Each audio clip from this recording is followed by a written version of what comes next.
The stuff that the people found guilty have done is disgusting, and it needs to stop. This is not okay.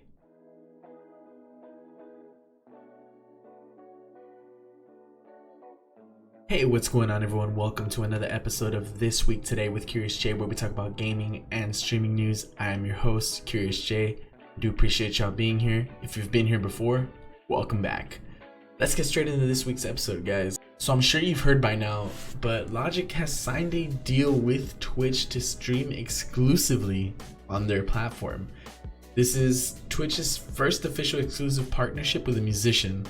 It's the same kind of deal that streamers like Dr. Lupo, Summit1G, TinTheTatman, Pokimane, etc. among a few of the other streamers have gotten. So I mean that's super cool. Music has always been a big part of Twitch. Since the pandemic, Twitch has been showcasing DJs and musicians whose tours and shows have been cancelled, and it's become something of a hub for those creators and their fans. With that said, it doesn't surprise me that they presented Logic with this offer, since he's been on the platform for a while. If you followed his career so far, you'll know that Logic isn't a very big fan of social media. Throughout the years, he became more and more famous with his music, and although that gained him a lot of fans, it also brought a lot of haters into his life. That's just how it goes, right? People who have nothing good to say, that they're just always going to be there. They're always going to follow wherever the fame goes. And that's a pressure that people wouldn't ever really understand unless they were in that position. I can't really say that I've ever been through that myself, but I can imagine the kind of toll that hate would take on a person mentally. He even went as far as taking a break from social media for a while, so needless to say, it got really bad. But now he's back. He signed with Twitch, and I can assure you his channel will have a lot of viewers when he does go live. When I first heard the news, the thought crossed my mind. He has to know that Twitch is gonna have that same kind of people that he was trying to avoid on social media, right? And the answer is yes, he does. He's considered it. But Twitch has some beautiful features to shut down that kind of behavior real quick.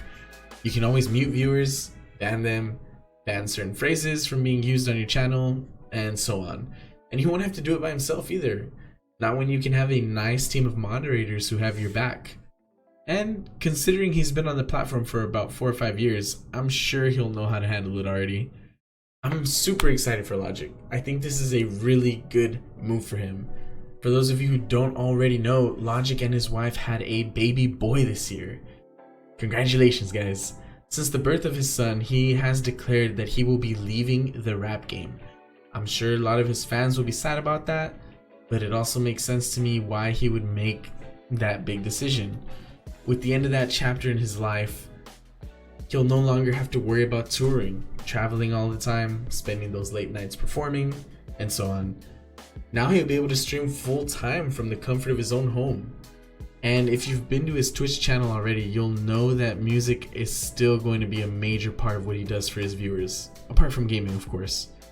Logic, I couldn't be happier for you and your family, and I wish you the best of luck, good sir. So in other news, former Smash Pro and content creator Gonzalo Zero Barrios has been permanently banned from Twitch after he admitted to inappropriate conduct with underage girls. Before I get into the topic, I just want to say I've been reading and hearing about all the allegations going on in the gaming community. I thought about talking about it in the last 2 episodes, but just reading through some of the stuff made me sick to my stomach. And I wasn't sure I'd be able to talk about it with you guys. But I've decided that these things are way bigger than me, and they have to be talked about, because this kind of behavior is never okay. And I'm glad that it's all coming out and something is being done about it. With that said, let's get into it. I won't have a video for this either, it's just gonna be you and me talking. So after a flurry of accusations against Zero, he eventually came clean with a lengthy twitlonger, which also said that he was banning himself from all future Smash events. He was also dropped by the organization Tempo Storm after he admitted sending horrendous messages to girls as young as 14. He was 19 at the time, but still. He blames this on his social awkwardness, which it's an excuse. Like, there's just no excuse for this kind of stuff. Zero has since completely wiped his Twitter account, although that tweet longer still remains available. And now Twitch has wiped his channel for him, issuing what is believed to be a permanent ban. Twitch responded to the copious number of allegations against streamers in May and June, stating that they would take action against streamers when they felt necessary. Twitch does not publicly state the reason for a ban nor its length, but they said in a blog post that they've been prioritizing the most severe cases and will begin issuing permanent suspensions in line with their findings immediately. This ban came on the same day as that of League of Legends streamer Robert Hashinshin Brat, who was similarly accused of predatory behavior, though has denied many of the accusations. If you look into that one, I mean, he's denying them, but he's pretty much saying that he doesn't remember it happening, which again, it's like, seriously, come on. Man, like I said, guys, this stuff is kind of hard for me to talk about, but we'll get through it. Zero also has a YouTube channel with over 1 million subscribers, but said that he would no longer be uploading or making any content. He also said he would cut ties with sponsors. He was one of many Smash Pro players and content creators caught up in the allegations. This includes Senpai, Nairo, Evo founder Mr. Wizard, commentator D1, and pro player Anti. Hungrybox also apologized for making any anonymous accuser feel objectified and uncomfortable. And guys, these are just a few of the people being accused of this kind of behavior. I know a lot of them are just allegations right now, but the proof has been brought out to the table for an insane amount of these pro players and content creators. Like, a ridiculous amount. The stuff that the people found guilty have done is disgusting. And it needs to stop. This is not okay. My heart goes out to all of the victims, and I hope they're able to get through this. That's gonna be it for this week's episode, guys.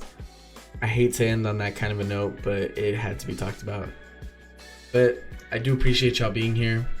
I do stream on Twitch Tuesday, Thursdays, and Sundays around 10:30 p.m. Central. If there's anything you ever want to talk about, even if it's something like this, come hang out. We'll chat. It's always a good time. And I'm here for you guys if you ever need anything. Once again, thank you. Like and subscribe if you like what you see. It really helps out the channel. And we'll see you again next Sunday. Y'all take it easy. Stay curious. Peace.